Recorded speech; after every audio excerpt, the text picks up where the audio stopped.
These are things I don't like scratching because they require a lot of exegesis. First of all, there's nothing like Holy Communion. It's not in the Bible. It was rebranded by Catholic Church, and we Pentecostals took it from them, and we're doing it better. There's nothing. You won't find it in the Bible. What you have is Passover. Passover is what you have. And Passover was a feast. 4 cups, not 1 cup, 4 cups. Unleavened bread, spices, and a lot of ritual around Passover. Now, the confusion that the Pentecostals have is when they read 1 Corinthians 11, where Paul said, I delivered unto you first of all that which I also received. Question, where did he receive it from? That's an important question. He didn't receive it from God. He received it by reading Luke. He read Luke because Luke was with Jesus. He wasn't with Jesus. He read Luke's account of what happened before Jesus died. And it was in the reading of that he understood what happened. Now, if you read that 1 Corinthians 11, you will be confused because that context is not complete. So to understand what Paul was teaching in 1 Corinthians 11, you start from 1 Corinthians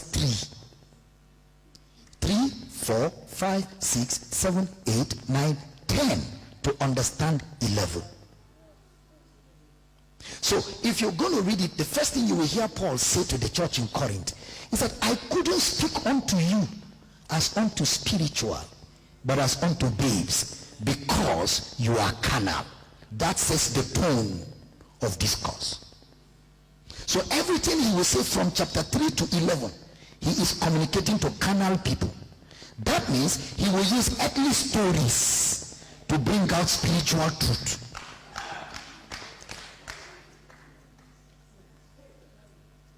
And if you go and read very well, he even told them, Christ our Passover.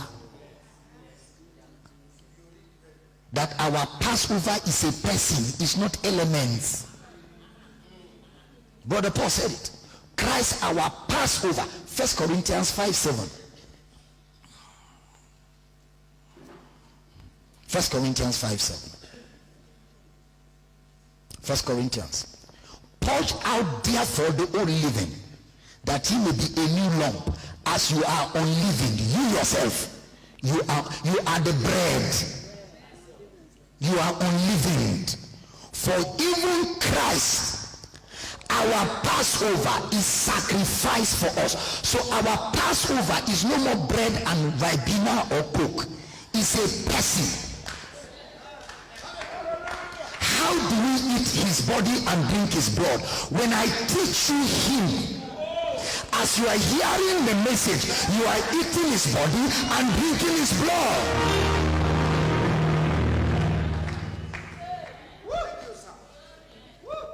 See, in the New Testament, we don't communicate in articles. We communicate revelation. We don't have practices. We have revelation. We have revelation. Okay, somebody say, the reason why I eat the bread and drink the wine is so that my body can be well. He sent his word, and his word healeth them. God's healing is in his word. It's not in bread. Don't be like the Old Testament people. He gave them water from the rock, not for them to drink water. The rock was Christ. The reason was why water was coming from the rock is so that their eyes can go to the rock and through the water see Christ. But instead of seeing Christ, they drank water and walked away. Manna came for them to see Christ. Instead of seeing Christ, they ate manna and were looking for how to hide it. It's a mode of communication. I don't know if I'm teaching here. See, let me give you something. Put up for me on the screen quickly. The book of John 6:31. Please watch. John 6, Jesus talking now. Jesus himself. John 6:31. Our fathers did eat manna in the desert. As it is written, he gave them bread from heaven to eat. From where? Okay, next verse. Next verse, brother. Then Jesus said unto them, verily, verily, I say unto you, Moses gave you not that bread from heaven. That thing that came didn't come from heaven. But in the Old Testament, Moses said it was from heaven. But Jesus now is telling you the truth, that thing didn't come from heaven. So somebody said, but it was falling from the sky. Yes, is sky heaven?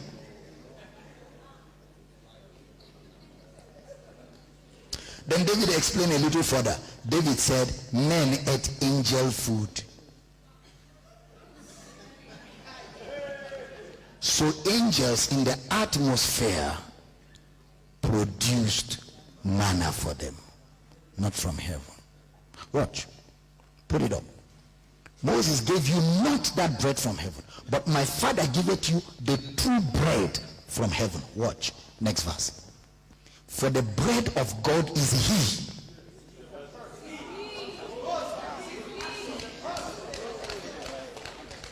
The bread of God is he. The bread of God is not to eat. The bread of God is he which cometh down from heaven and giveth life. Do you get life from bread? Where do you get life? From Christ. How is Christ communicated? Words. Watch, next verse. Then said they unto him, Lord, evermore give us this bread. That's not the end. Look at verse 40.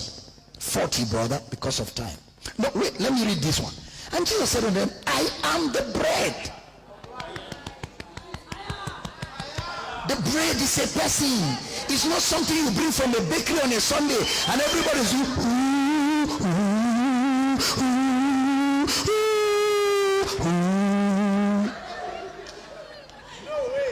Then they now say, we are doing it in remembrance of him. Pastor Jane, do you remember somebody that is alive?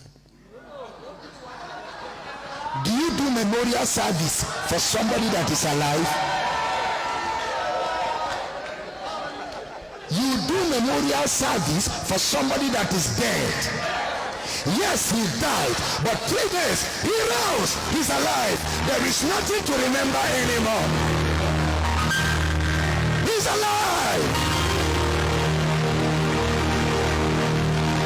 Glory. Please sit down.